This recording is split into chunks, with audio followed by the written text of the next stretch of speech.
जय श्री राम मेरे प्यारे बहन भाइयों। सुंदरकांड पाठ सुनने से करने से हमें तुरंत फल मिलता है। सुंदरकांड में खुद शिव जी ने कहा है कि जो सुंदरकांड पाठ को करेगा या सुनेगा उसको तुरंत ही फल प्राप्त होगा। आप सबको मैं दो दोहे की चौपाइयाँ सुना रही हूँ और 17 भाग हो चुके हैं, 18वां भाग अब सुनिए।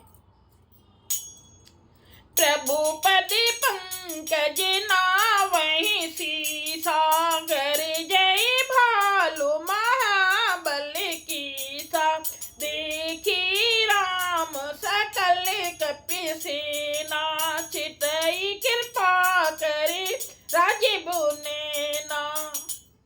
वे प्रभु के चरण कमलों में सिर नवाते हैं और महान बलवान रीछ और बानर गरज रहे हैं, मतलब खुश होकर शोर मचा रहे हैं। और श्री राम जी ने बानरों की सारी सेना देखी, तब कमल नेत्रों से कृपा पूर्वक उनकी ओर दृष्टि डाली। राम कृपा बल पाई कपिंदा भय पक्ष जुत मनहु गिरिंदा। हरषि राम तब कीन पयाना सगुन भय सुंदर शुभ नाना। राम कृपा का बल पाकर श्रेष्ठ बानर यानी कि बंदर मानो पंख वाले बड़े पर्वत हो गए हों। और तब श्री राम जी ने हर्षित होकर प्रस्थान यानी कि कूच किया। अनेक सुंदर और शुभ सगुन हुए। अनेक सुंदर और शुभ सगुन होने, हम लोग सगुन बोलते हैं, इसमें लिखा है सकुन, हम लोग बोलते हैं सगुन। जासु सकल मंगल में कीर्ति तासु पयान सगुन यह नीति। प्रभु पयान जाना बेदेही फरक बाम अंग जनो कही देही। जिनकी कीर्ति सब मंगलों से पूर्ण है, उनके प्रस्थान के समय शकुन होना यह नीति है, लीला की मर्यादा है। प्रभु का प्रस्थान जानकी जी ने भी जान लिया। उनके बाएं अंग फड़क फड़क कर मानो कह देते हैं, कहते हैं ना कि पुरुषों के दाएं अंग कोई भी फड़कता है तो वो शुभ माना जाता है, और महिलाओं के बाएं अंग फड़कते हैं तो वो शुभ माना जाता है। तो सीता जी के बाएं अंग फड़कने लगे हैं तो सीता जी समझ गई हैं कि श्री राम जी आ रहे हैं। सीता जी के बाएं अंग फड़कने लगे तो सीता जी समझ गई, जानकी माँ समझ गई कि राम जी आ रहे हैं। जोई जोई सगुन जाने की होई असुगुन भयो राम नहीं सोई। चला कटुक को बरने पारा घर जही बानर भालू अपारा। जानकी जी को जो जो शकुन होते थे वही वही रावण के लिए अपशकुन हुए। सेना चली, उसका वर्णन कौन कर सकता है। असंख्य बानर यानी कि जिनकी कोई संख्या ही नहीं है, कोई गिनती ही नहीं है, असंख्य बानर और भालू गर्जना कर रहे हैं। नख आयुध गिर पाद धारी चले गगन मही छाचारी। के हर नाद भालू कपि करही डगमगाई डे गज चक्रही।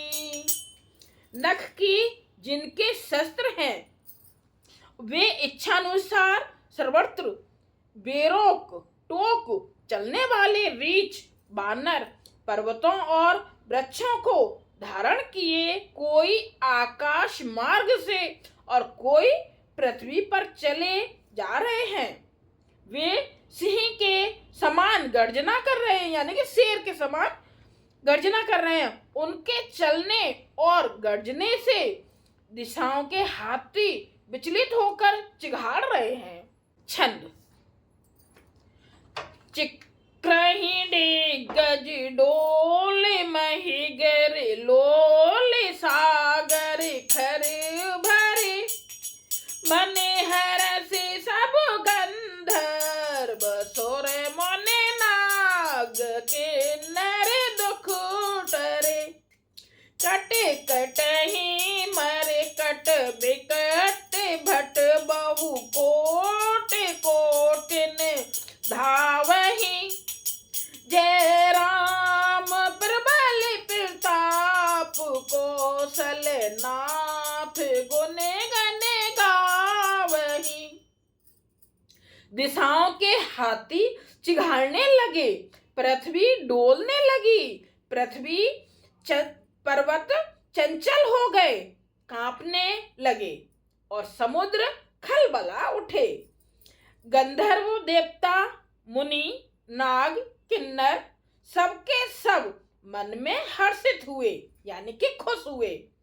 अब हमारे दुख टल गए। ये शक न भारे उदार अहिपति बारे बार ही मोहई गह दसने पुण्य पुण्य कमठ पृष्ठ कठोर सो किम सोहई रघुवीर रुचिर प्रियान प्रसिद्ध जाने परम सुहावनी जनो कमठ खर पर सर्प राज सो लिखति अभी चल पावनी।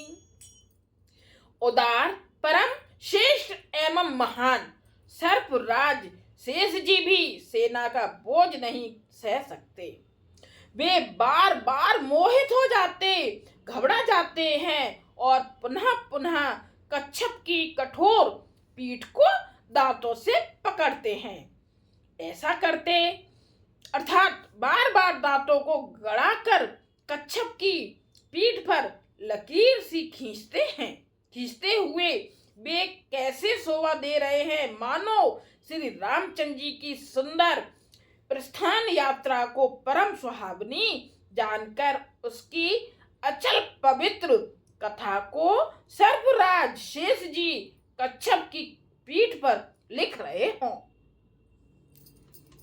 बहुत ध्यान से सुनिएगा, कितना अच्छा सब कुछ बता रहे हैं। एक एक शब्द का अर्थ मैं आप सबको बहुत धीरे धीरे अच्छे से बता रही हूँ। जरूर लाइक कीजिएगा, कमेंट्स कीजिएगा। ए विधि जाई कृपा ने दे उतरे सागर तीर जैसे लागे खान फल भालू विपुल कपिवीर। इस प्रकार कृपा निधान श्री राम जी समुद्र तट पर जा उतरे। श्री राम जी समुद्र तट पर जा उतरे। अनेकों रीछ बानर वीर जहां तहां फल खाने लगे। उवाने साचर रहे सशंका जब ते जार गयो कपिलंका निज निज गृह सब करहि विचारा नहीं निश्चर कुल खिरे उबारा। वहां लंका में जब से हनुमान जी लंका को जलाकर गए तब से राक्षस भयभीत रहने लगे। अपने अपने घरों में सब विचार करते हैं कि अब राक्षस कुल की रक्षा का कोई उपाय नहीं है। जासु दूत बल बरन न जाई ते आए पुर कवन भलाई। दूत निसन मुनि पुर जन बानी मंदोदरी आदिके कुलानी। जिसके दूत का बल वर्णन नहीं किया जा सकता, उसके स्वयं नगर में आने पर कौन भलाई है। हम लोगों की बड़ी बुरी दशा होगी। दूतियों से नगर निवासियों के वचन सुनकर मंदोदरी बहुत ही व्याकुल हो गई। मंदोदरी तो नहीं चाहती थी ना युद्ध हो, वो तो समझा रही थी, सिर्फ वो रावण को समझा रही थी कि आप सीता जी को वापस कर दो, तो वो बहुत व्याकुल हो रही हैं। रह से जोरे केरे पति पग लागी, बोली बचन ने तेरे से पागी। कंते कर से हरे सन पर हरऊ, मोर कहा अति हित ही धरऊ। वह एकांत में हाथ जोड़कर पति यानी कि रावण के चरणों लगी और नीति रस में पगी हुई वाणी बोली, यानी कि बहुत अच्छी तरह से वाणी बोली। हे प्रियतम, श्री हरि से विरोध छोड़ दो, मेरे कहने को अत्यंत ही हित कर जानकर हृदय में धारण कीजिए। मतलब अच्छी बातें सुनकर अपने हृदय में धारण कीजिए, मतलब यानी कि अच्छे से सुनिए, ध्यान दीजिए इन बातों को जो मैं आपसे कह रही हूं।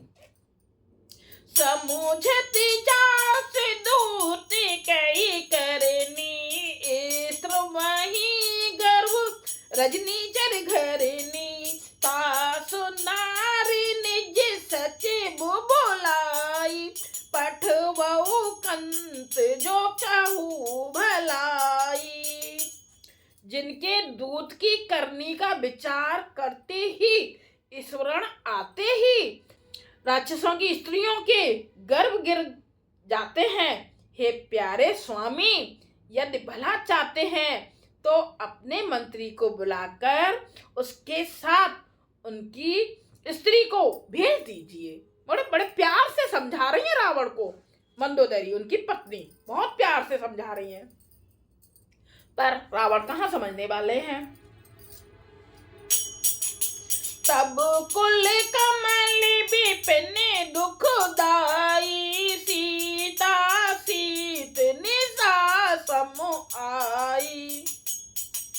सुनहु नाथ सीता बिनु दीने, हित न तुम्हार शंभु अज कीने।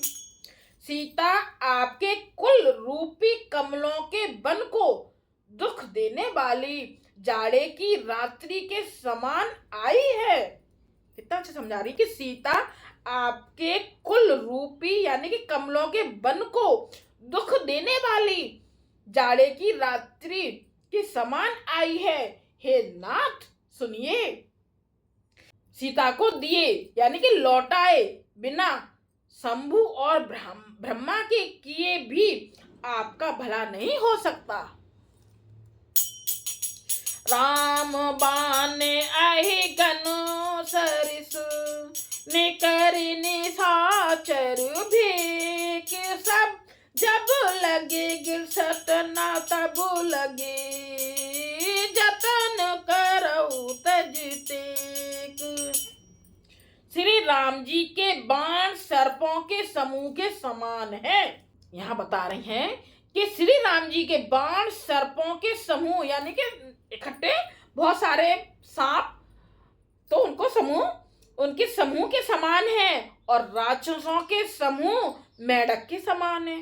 जब तक वे इन्हें ग्रस नहीं लेते यानी कि निगल नहीं जाते, तब तक हट छोड़कर उपाय कर लीजिए। समझा रही है मंदोदरी रावण को।